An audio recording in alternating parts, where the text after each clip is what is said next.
সবাইকে নমস্কার। পুরীর ছোট্ট ট্যুর একটা ব্লগ করেছিলাম। তো আমরা যেদিন প্রথম পুরীতে যাই, এটা আমার কাছে প্রথম যাওয়া। সমুদ্রটা দেখে খুব এক্সাইটেড ছিলাম। আর তারপর সন্ধ্যাবেলায় আরতি, আর তারপর আবার সমুদ্র পরের দিন সকালে, খুব ভালো লাগছিলো ওই জায়গাগুলো দেখে। আমি কোনোদিন পুরীতে যাইনি, এই আমার প্রথম যাওয়া। আর যেদিন পুরীতে গেছি ঠিক তার পরের দিন দুজনে মিলে বেরিয়ে গেছিলাম জগন্নাথ দেবের পুজো দিতে পুরীতে। এবার ওখানে পুজো দিয়ে আমরা ওখান থেকে বেরিয়ে আবার আমরা সি বিচে চলে আসি, পুরীর যে সমুদ্রের ওখানে চলে আসি। তো ওনার ইচ্ছা হলো একটু উট চড়বেন, তো ও উট চড়ে তো আমরা আবার মন্দিরের ওখানে গেছিলাম।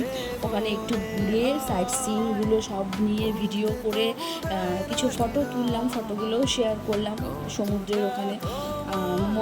মন্দিরের সামনেও আমি ফটো তুলেছি, সেটাও আমি শেয়ার করলাম। আর তারপর আমরা বেরিয়ে গেছিলাম, এটা হলো একটা চন্দ্রভাগা নদী, এটা হচ্ছে সেখানে আমরা ঘুরতে গেছিলাম, সেখানে কটা ফটোও তুলেছি। তারপর গেছিলাম কোণারক মন্দিরে, যেটা আমি এগুলো কোনোদিনই দেখিনি, তো এটা আমার কাছে প্রথম দেখা।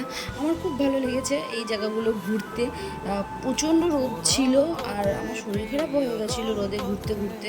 তো কিছু ফটো কিছু ভিডিওস আমি দিয়েছি ছোট ছোট করে, পুরোটা করে দেওয়া তো সম্ভব না, তো যতটা পেরেছি করেছি। তারপর একটা কোণারক মন্দিরে কিছু অল্প ভিডিও নিয়েছি, ফটো নিয়েছি। তারপর আমরা ওখান থেকে বেরিয়ে আবার বাসে উঠে গেছি, যাদের সাথে আমরা গেছিলাম। ছোটো একটা ওখানে যে সবাই মিলে যে যায়, তো তাদের সাথেই আমরা গেছিলাম। ওখানে গিয়ে এমনি আমরা একাই গেছি। তারপর ওখান থেকে আমরা গেছিলাম উদয়গিরি, খণ্ডগিরি, যেখানে গিয়ে আমি অসুস্থ হয়ে পড়ি। যতটা পেরেছি নিয়েছি। তারপর ওখান থেকে বেরিয়ে আবার গেছিলাম নন্দনকানন।